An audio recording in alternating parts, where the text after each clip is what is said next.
এই মা জননী গেটের কাছে রাস্তার পাশে বসে আছে, দুহাত তুলে আল্লাহর কাছে দোয়া করছে আর মানুষের কাছে সাহায্য চাচ্ছিল। এই মা জননীটা সবার কাছে হাত বাড়াচ্ছিল, কেউ সাহায্য দিচ্ছিল না মা জননীকে। মা জননী বসে শুধু আল্লাহর উপরে ভরসাই করে আছে, কে জানি সাহায্য দেয়।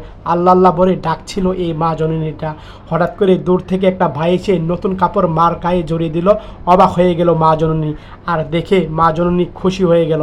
আর তখন মা জননী নতুন কাপড় পেয়ে অনেক আনন্দ পেল। আর এই ভাইটা মা জননীর হাতটা ধরে চুমু খেলো আর মাথা ধরে মা জননী ছেলেটাকে দোয়া করে দিল আর নতুন কাপড় মাথায় সাজিয়ে দিল। আর মা জননী আবার ছেলেটাকে প্রণাম করছে। এত খুশি হয়েছে মা জননী, চোখে জল এসে পড়েছে, কান্না করছিল এই মা জননীটা। আর এই ভাইটা আল্লাহর কাছে দোয়া করলো মা জননী। আর এই ভাইটা বলল, মা জননী এই শাড়ি আপনি রেখে দেন। ঠিক আছে বাবা, শাড়িটা রেখে দেই। শাড়িটা পেয়ে এত খুশি হয়েছে মা জননী, ভাষায় প্রকাশ করা যাচ্ছে না।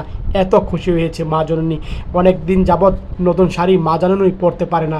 আর মা জননী বারবার ছেলেকে দোয়া করছে আর বারবার ছেলেকে আদর করছিল এই মা জননী। এক পর্যায়ে চোখের পানি মুছে দিচ্ছিল ভাই। আর মা জননী এই সুখে কান্না করে দিল। আর তখন মা জননী ছেলের সাথে বারবার হ্যান্ডশিপ করছিল আর মাথা ধরে বারবার দোয়া করে দিচ্ছিল আল্লাহর দরবারে। আর মা জননী অনেক খুশি হলো।